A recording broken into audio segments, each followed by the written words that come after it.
What's going on, everybody? Eric Lindquist at Awesemo.com coming to you with my top 5 waiver wire pickups for Week 7 of the NFL season.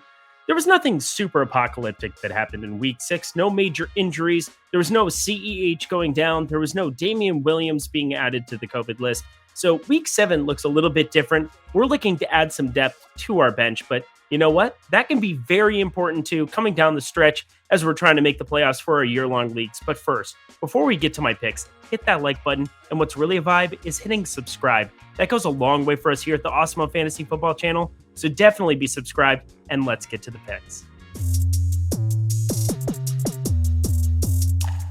In case you hadn't noticed, tight end has been a dead position in fantasy football this season. In fact, Chiefs standout Travis Kelce averages just a hair over 18 fantasy points a game in Yahoo standard scoring and dominates the position. That means even if you didn't snag Kelce in the first or second round of your drafts, you're not giving up a ton to the opposition. That means streaming tight ends isn't the worst way to go about your life, especially with the likes of George Kittle and Rob Gronkowski now out for quite some time. Luckily, there's been some decent success streaming at the position for us of late with Dalton Schultz, Dawson Knox, and now, hopefully, Ricky Seals-Jones. The Washington football team's big man broke out on Sunday for what might seem like a modest 15.8 fantasy point outing on Sunday, but that makes him the tight end 5 for Week 6.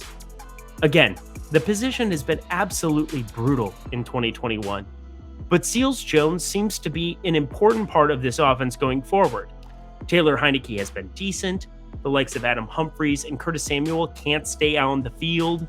So all signs point to the big tight end out of Texas A&M being a decent target hog in the near future.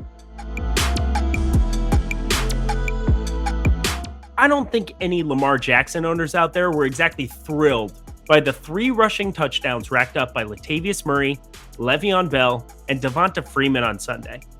While that trio might have been fantasy relevant back in, 2016, there's no question getting minimal output out of Jackson against the Chargers after Monday night's shootout versus the Colts was a huge bummer.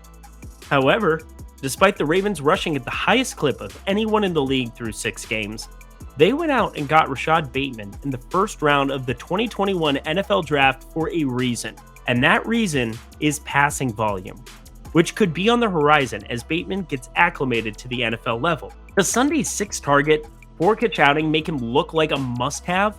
Absolutely not. But some patience will be required with this one. No doubt, Marquise Brown is still the deep threat speedster on the outside, but Bateman could provide the big frame to be a possession receiver and help move the chains for this Ravens offense. This sets up to be a stash and wait type player, but a big game from Bateman in future weeks could render him impossible to grab on the waiver wire later. That means if he doesn't cost anything, and he shouldn't cost much seeing as he's only rostered in 28% of 12-team Yahoo standard leagues, go ahead and snag Bateman as a prospective add. We're entering Week 7, which means it's officially bye week for multiple NFL teams at a time.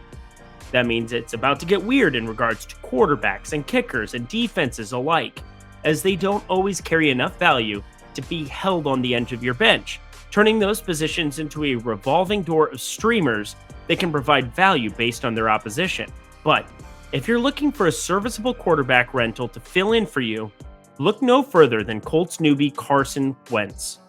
Wentz is coming off his best back-to-back outings since his 2018 MVP caliber season, throwing over 400 yards last Monday, and then 2 touchdowns in limited work this Sunday against Houston. And now, he draws a Week 7 matchup versus a substandard 49ers squad, a Week 8 smash spot versus an even worse Titans secondary, and finally, a Week 9 tilt with the horrendous Jets. Hard to not like Wentz in every single one of those matchups as a plug-and-play option. So if quarterback's been an issue for you, or you need a 1-week rental any of those weeks, Wentz, who's owned in just 35% of 12-team Yahoo leagues, is the best of the bunch. If you've watched any of my live NFL shows at Awesemo.com, you're probably overly familiar with how much I can't stand Odell Beckham Jr. It might be overhyped that he's only had 200-yard receiving games in his entire Browns tenure, but it's still a fun fact to throw out, as he may just not be the sort of efficient or effective option to be a true wide receiver one. But regardless of your feelings about Beckham, he was dinged up in Sunday's obliteration at the hands of the Cardinals, which helped set the table for a massive game from Donovan Peoples-Jones. Peoples-Jones put up 4 catches for 101 yards and 2 touchdowns on the way to a massive performance, and now could be looking at the lone wide receiver of note on the Browns roster in Week 7, barring the statuses of Odell and Jarvis Landry. He hasn't produced at a clip worthy of a roster up until this point, but sometimes desperate times call for desperate measures. Keep an eye on Brown's health for Week 7's tilt against the Broncos, but in the event that Peoples-Jones is the lone receiver standing, he'll be an easy plug-and-play option. And don't even try to tell me he's rostered in your league, as only 1% of 12-teamers currently have Peoples-Jones on the roster. Before we get to the number 1 pickup, if you are a new user over at Yahoo, head over there, set up an account, deposit $10 or more, and you will get 1 free month of Awesemo Plus Platinum completely free. That's every sport we offer behind the paywall, a $90 value. NBA gets back this week. I don't know what you're waiting for. That is one of the best offers we have ever ran in the history of our company. Probably one of the best that we ever will run. So take advantage of that right now and check out Yahoo. All of the great tournaments that they have to offer as well. They have low management fees, great opportunity for you to build your bankroll, sustain your bankroll. Check it out. I guarantee you, you will not be disappointed. After weeks and weeks of random running back volume emerging on the waiver wire, Week 6 didn't provide us a major injury to take advantage of in the streaming department.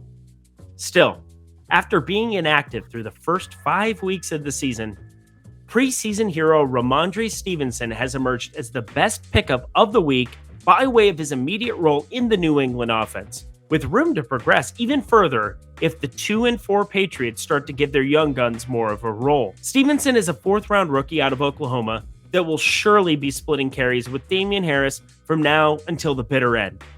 But with double-digit carries last week, and now 5 carries plus 3 catches and a score this week, Stevenson is acclimating to this offense in a hurry. And with Harris's lack of passing down role and James White on the shelf, Stevenson has a path to some serious production if things fall in his favor. He's far from an exciting ad, as last week Khalil Herbert and Darrell Williams were far more enticing number 1 waiver wire grabs. But Stevenson is a stash or start in a bind type of player. Don't use a priority or anything that could cripple your fab budget unless you're absolutely in a bind.